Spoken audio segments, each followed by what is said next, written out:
awkward. Hi guys! Andito ako para turuan kayo. Ang dami kasing nagtatanong sa akin kung paano ko daw ginagamit yung mga binibili ko na facial mask or yung mga yung mga freebie ko na mask.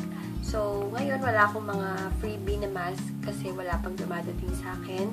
And bumili muna ako sa supermarket ng facial mask para maipakita sa inyo paano ko ginagamit sa face ko yung facial mask. Okay?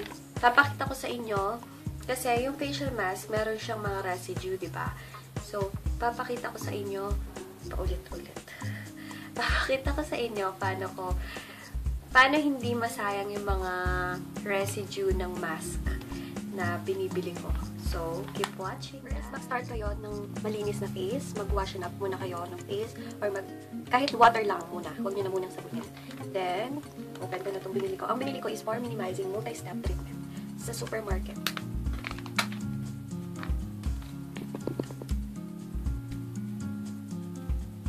Hirap ng buksan. Kuha ko scissor.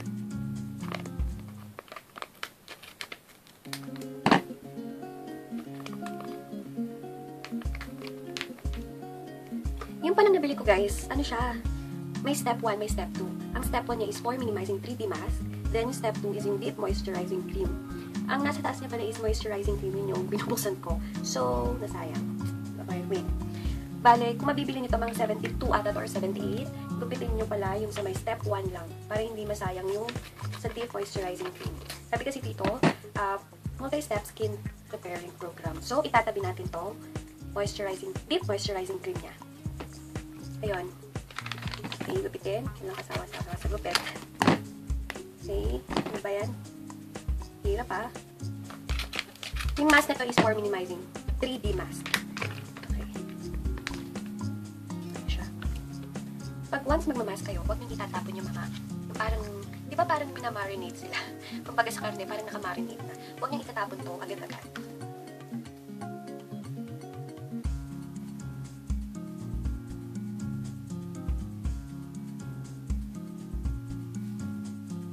Alam niyo, marunong ako mag-DIY ng mask na to. Hindi ko lang alam saan makakabili nitong itong paper cloth na to.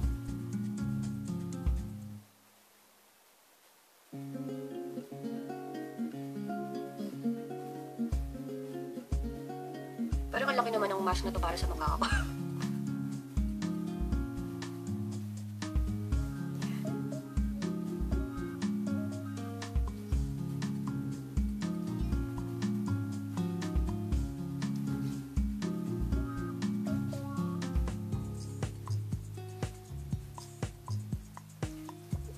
Then, massage lang.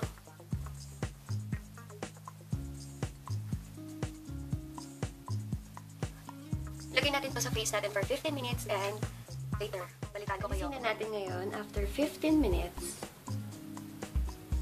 Wow!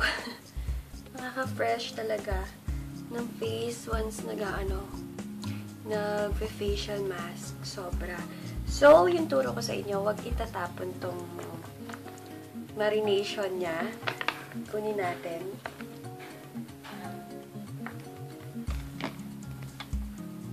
Ayan, ito yung nakuha ko. Then, apply sa buong face niyo.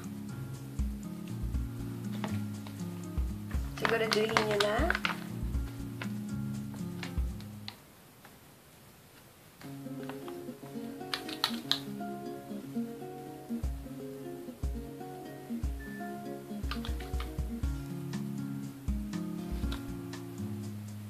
Then, i-treat nyo na yung sarili nyo na i-massage nyo yung face nyo.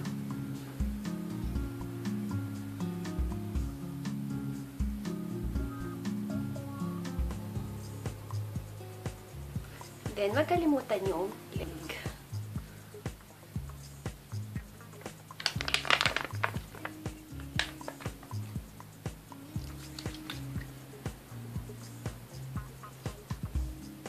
Okay.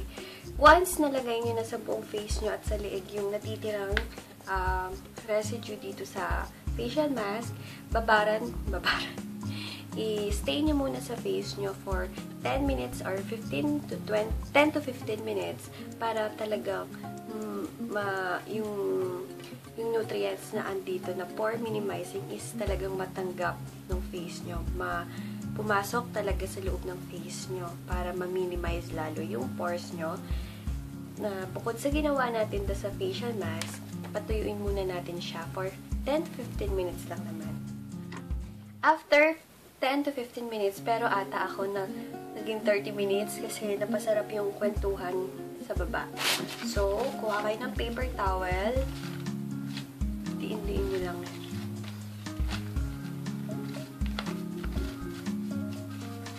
Huwag nyo siya banawan sa water para wag din matanggal totally yung linagay natin sa kanya.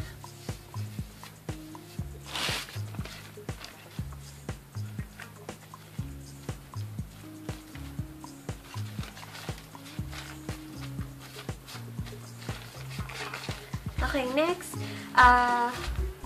sulit pala.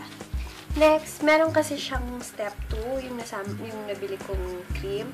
So, lagay na din natin siya. Pero, yung iba, wala naman kasamang ganito.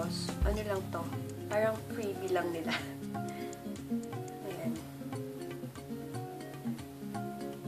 Tandaan, pag naglagay kayo ng cream sa face, pati leeg.